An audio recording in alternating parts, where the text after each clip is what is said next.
Wounded horse, abandoned by a wealthy man, but a young woman proves miracles can happen.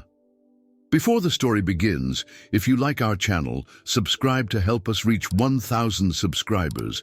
And now we invite you to enjoy a story with an unexpected ending. It was a cold, gray morning in a small town in rural Kentucky. Emily Parker, 24, started her day as she had since childhood, walking through the fields surrounding her family's farm. Despite living modestly, Emily had a generous heart and an unwavering passion for animals. Since she was a child, she believed every creature had a purpose, even those the world seemed to have forgotten. That day, something unusual caught her attention. In the distance, near the fence bordering the main road, a faint sound echoed. It was a moan laden with pain. Emily quickened her pace, and as she approached, she saw a heartbreaking scene, a large horse lying on the ground, with visible injuries on its legs and eyes that reflected pure despair. The horse was a black stallion, majestic in stature but clearly weakened. His coat, which must have once gleamed like the midnight sky, was now dull and caked with mud. He looked as though he had given up on life. Emily knelt beside the animal, gently placing her hand on his mane. "Hey, boy, it's okay, I'm here," Emily whispered, as the horse barely managed to move his head. Emily knew getting a horse in that condition back to her farm alone would be nearly impossible, but she also knew she couldn't leave him there. Looking around, she noticed deep tire tracks in the mud. They appeared fresh. Someone had abandoned the horse in that spot. The question was, who could do something so cruel? Without a second thought, Emily ran back to the farm. She grabbed her old pickup truck and a small trailer she used for hauling hay. She called the only vet in the area, Dr. James, and pleaded for urgent help. When she returned to the scene, the horse was still lying down, but his eyes seemed different, as if they had found a glimmer of hope in Emily's presence. With effort and patience, she and Dr. James managed to load the animal into the trailer. "He's severely dehydrated and showing signs of extreme exhaustion. We need to act quickly, or he won't make it," the vet said as he examined the wounds. Emily named the horse right then and there, stroking his mane as she did so. Thunder. To her, he was like a storm, one that, even after wreaking havoc, still had the potential to bring the beauty of a fresh start. Back at the farm, a routine of intensive care began. Emily set up a comfortable space in the old barn and dedicated every spare moment to her new family member. Deep down, she knew fate had put her on this path to save Thunder. But as she cared for the horse, one question lingered in her mind. Who could be so heartless as to abandon such a noble creature, and why? This question would mark the beginning of a journey filled with revelations, challenges, and miracles that would transform not just Thunder's life, but Emily's and everyone around her. In the days following Thunder's rescue, Emily couldn't shake the unease she felt. Who would abandon such a majestic horse? And why? Determined to uncover the truth, she started asking questions around the village. She visited markets, agricultural fairs, and even the veterinary supply store where she regularly bought feed. Slowly, the pieces began to come together. One day, while waiting in line at the store, a weary-looking man approached her. It was Sam Thompson, a former horse trainer. He seemed hesitant, but something compelled him to speak. "You're the girl who found that black horse near the main road, aren't you?" he asked in a gravelly voice.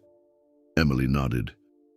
"Listen, I don't want any trouble, but I think you should know where he came from." He glanced around to make sure no one was listening. "That horse is Thunder, or at least that used to be his name. He belonged to Victor Carlile." The name, Victor Carlile, was known by everyone in the area. He was an arrogant tycoon, the owner of sprawling estates and luxurious stables where he bred high-performance racehorses. To him, animals weren't companions, they were investments. The moment they lost their usefulness, they were discarded like broken tools, Sam continued. Thunder was the best horse Victor ever had. He won races no one expected, brought fame and fortune. But during last year's state derby, he suffered a terrible injury, a nasty fall. The vets said he'd need months of recovery, maybe never race again. Victor didn't have the patience. Emily's heart tightened as she listened to the story. He just discarded Thunder because he couldn't race anymore, she asked in disbelief. Sam nodded, sadness in his eyes. He threw him away like garbage. Victor didn't want anyone to see his failure. To him, keeping a horse that can't compete is a sign of weakness. Emily returned home with a heavy heart. Every word Sam had said echoed in her mind. Thunder wasn't just a wounded horse. He was a victim of a system that placed profit above everything, even life itself. That night, as she cared for Thunder in the barn, Emily began to notice the emotional toll rejection had taken on him. He didn't neigh, didn't show curiosity. He seemed trapped in his pain. "You were treated like you didn't matter, weren't you?" Emily said, running her hand through Thunder's mane. "But you do matter, and I'll prove it, even if it's the last thing I do." In the following days, news of Thunder's rescue began to spread. Some people came to offer support, while others visited out of curiosity. Among the visitors was Grace Martin, a renowned horse trainer who had worked with Thunder early in his career. When she saw the horse, tears filled her eyes. "He was a legend," Grace said, stroking Thunder. "But Victor never gave him the love he deserved. Thunder won because he had an indomitable spirit, not because he was forced to." Grace offered to help. Rehabilitate Thunder. She brought specific exercises and taught Emily how to understand the horse's emotional signals. Gradually, Thunder began to respond. One step at a time, he regained not only his strength, but also his confidence. However, the shadow of Victor Carlile still loomed over them. When he learned that Thunder was alive and being cared for by Emily, it didn't take long for him to act. One afternoon, as Emily worked in the barn, a black car pulled up at the farm's entrance. A well-dressed man stepped out and approached with a cold expression. "Miss Parker, my name is Richard Graves. I represent Mr. Victor Carlile," he said, handing her a formal letter. "Thunder belongs to my client. He is requesting the immediate return of the horse." Emily held the letter with trembling hands. The impersonal tone of the lawyer was unbearable. Thunder wasn't a mere object to be returned. He was a living being, someone she had vowed to protect. He abandoned Thunder. He lost any right to him, Emily said, struggling to stay calm. "This isn't a matter of opinion, Miss Parker. It's a matter of ownership. My client is willing to resolve this amicably, but if not, he's prepared to take this to court." With that, the man left, leaving Emily in shock. Victor Carlile wasn't just claiming Thunder. He was trying to assert that no one could defy him. But Emily wasn't going to back down. Thunder wasn't just a wounded horse. He was a symbol of resilience, and she was determined to fight for him no matter the cost. Mornings on Emily's farm began to revolve around Thunder. Caring for him became her mission, a blend of dedication, learning, and faith. Every task was a small step toward his recovery. Cleaning his wounds, massaging his stiff legs, feeding him herbal blends recommended by Grace. But more than that, Emily knew Thunder needed to regain something far more critical, his trust. At first, Thunder barely responded to Emily's attempts to approach him. Even as his physical health began to improve, his spirit remained broken. He flinched when someone entered the barn, trembled at the sudden sound of thunder, and recoiled at the sight of ropes or harnesses. It was as if every painful experience he had endured still haunted him. Emily began to understand that emotional healing would be just as challenging as physical recovery. Inspired by Grace, who continued to offer guidance, Emily decided to adopt a trust-based approach. Thunder needs to feel he's in control, Grace explained during a visit. "Don't pressure him. Let him choose to come to you." So Emily began spending hours simply sitting in the barn, reading aloud or talking casually. Sometimes she shared stories from her childhood about how she had always felt a special connection with horses. Gradually, Thunder grew accustomed to her presence. He would cautiously approach, sometimes just to sniff her hand, but each interaction felt like progress. One morning, after weeks of patience, Emily noticed something different. Thunder was standing with his head held high, his eyes more alert. When she entered the barn, he took a few steps toward her. It was the first time he had taken the initiative. Emily fought back tears, knowing that moment was more than a victory. It was a miracle. Meanwhile, news of Victor Carlile's attempt to reclaim Thunder began to spread. Many in the community sided with Emily, admiring her bravery, but others, wary of Victor's influence, began to question whether she should keep fighting. "Emily, are you sure you can take on Victor?" asked Bill, an elderly neighbor, one afternoon as he helped reinforce the pasture fence. "He's got money, lawyers, everything he needs to win."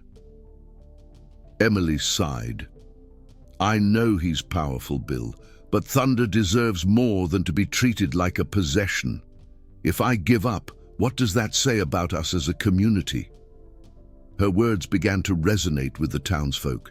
Slowly, people who had remained silent started to step forward to help. Karen, a woman with photography experience, offered to document Thunder's progress. She suggested that Emily share his story online, not just to raise funds, but to inspire others. Emily hesitated at first. She didn't want to turn Thunder's pain into a spectacle, but Grace encouraged her. Sometimes sharing a story is the best way to touch other hearts. With Karen's help, Emily began posting updates about Thunder. Each photo, showing his slow but steady recovery, was accompanied by heartfelt captions. "This is Thunder, the horse discarded because he was no longer useful. Today he took his first step without limping. Small miracles happen every day, and Thunder is proof of that." The response was overwhelming. Messages of support poured in from everywhere. Some shared similar stories, while others sent donations to help cover veterinary costs. Emily was deeply moved by how Thunder's journey was touching so many lives. One of the greatest milestones came on a sunny afternoon when Emily decided to take Thunder outside the barn for the first time. He was hesitant at first, but the sunlight seemed to invigorate him. She led him to a small, enclosed pasture, where he stood still for a moment, taking a deep breath. Then, something unexpected happened. Thunder began to trot.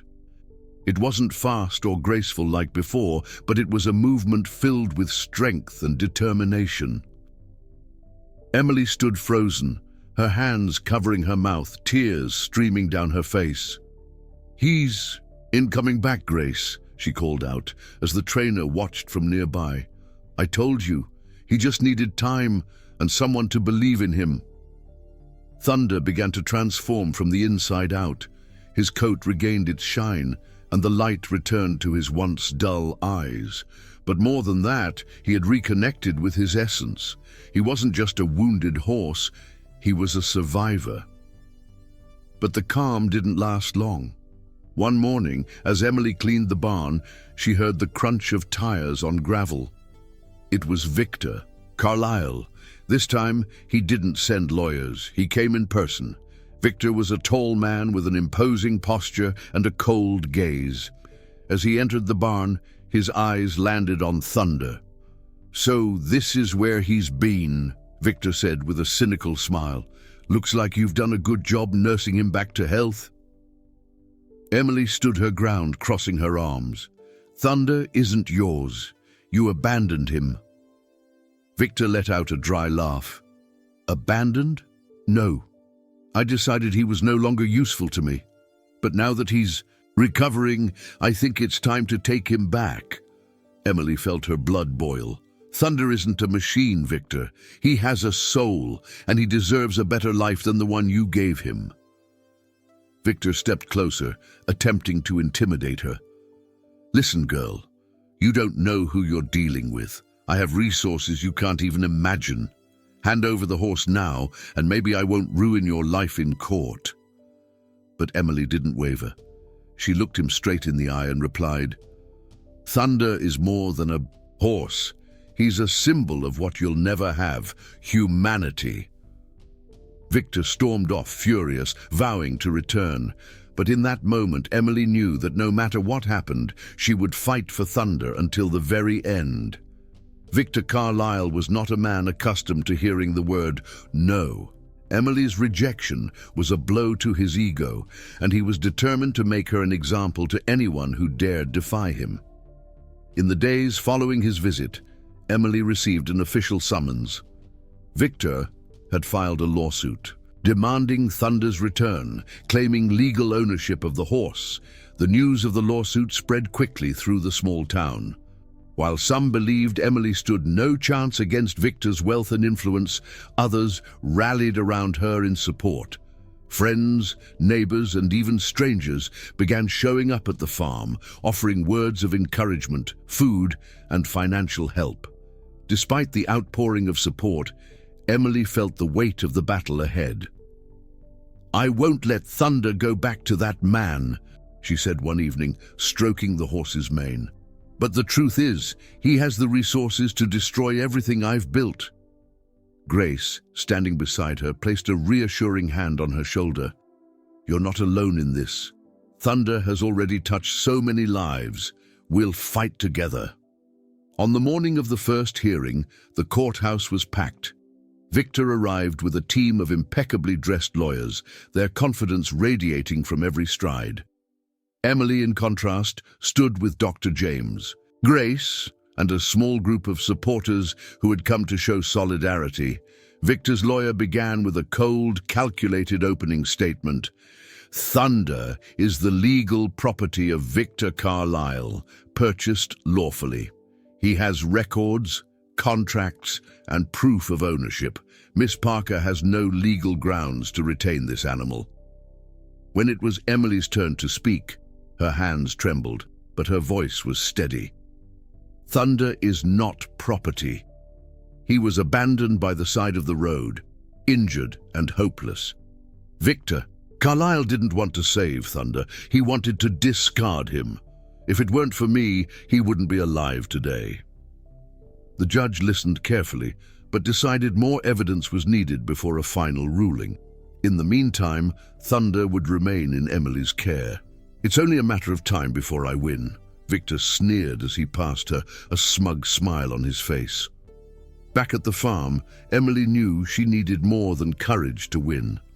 Grace had an idea: find witnesses who could prove Victor had deliberately abandoned Thunder. Emily set out to gather evidence, going door to door and speaking with Victor's former employees, veterinarians, and locals who might have seen something. Many were hesitant, fearing retaliation, but some began to open up. One of them was Sam Thompson, Thunder's former trainer. Though initially reluctant, he eventually agreed to testify.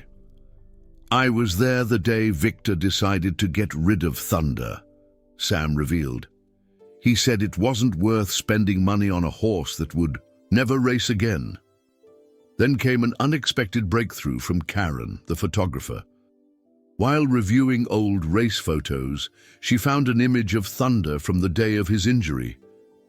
In it, Victor could be seen holding a training whip, a tool banned in competitions.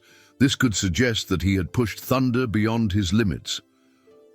On the day of the final hearing, the courtroom was packed again. This time, Emily had a strong team beside her: Grace, Sam, Karen, and many other community members. Victor's lawyer opened with his usual confidence, presenting documents that confirmed Victor's ownership of Thunder. These documents clearly show that Thunder belongs to Victor Carlile.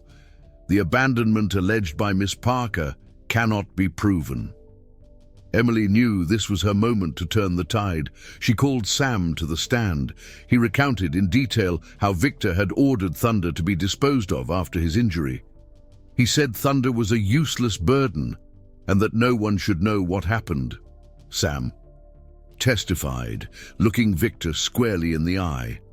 Next, Karen presented the photos, including the one showing Victor with the training whip.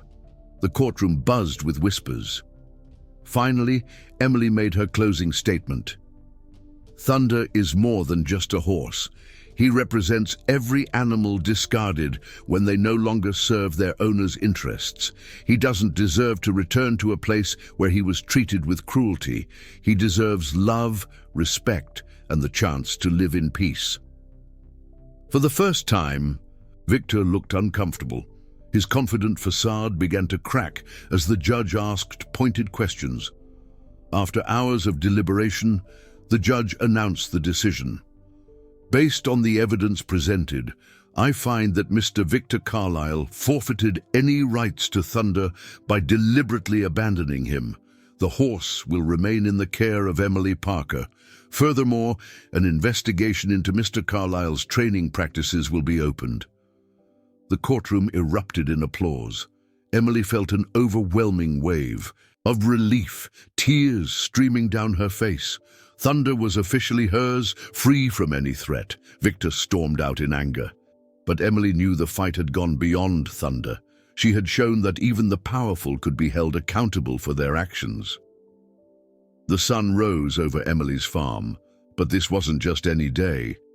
For the first time in months, Emily felt an enormous weight lifted from her shoulders. Thunder was finally hers, not just on paper, but in her heart. The court's decision not only secured Thunder's safety, but also sparked a ripple of change in the community and beyond. In the days that followed, Thunder's story spread rapidly across social media and even made local news. Emily's case against Victor Carlile touched hearts across the country, igniting discussions about animal ethics, the greed of powerful landowners, and the bravery of ordinary people standing up to corrupt systems. But for Emily, the greatest victory was watching Thunder thrive. Thunder had become a different horse. Most of his physical scars had healed, but it was his emotional transformation that moved Emily the most. He trotted across the pasture with renewed energy, playing with the other animals on the farm. Whenever Emily appeared, he would neigh and gallop over to greet her. With Grace's help, Emily introduced Thunder to a new routine, not one based on competition but on trust and joy. He was trained to walk alongside children and the elderly, participating in therapeutic sessions at nearby farms. His presence, along with his story of survival, brought comfort and inspiration to everyone who met him. One day, as Emily watched Thunder frolicking in the field, she whispered to herself, "He's not just a survivor, he's a symbol of resilience." Emily and Thunder's victory became a turning point for the small town. Inspired by their courage, residents began uniting to tackle other local issues. An animal rights advocacy group was formed, focusing on educating the community about proper care and exposing abusive practices. Sam, the former trainer who testified against Victor, found a new purpose in life. He began working alongside Emily and Grace, helping rescue and rehabilitate other neglected horses. Karen, the photographer, transformed Thunder's story into an artistic project.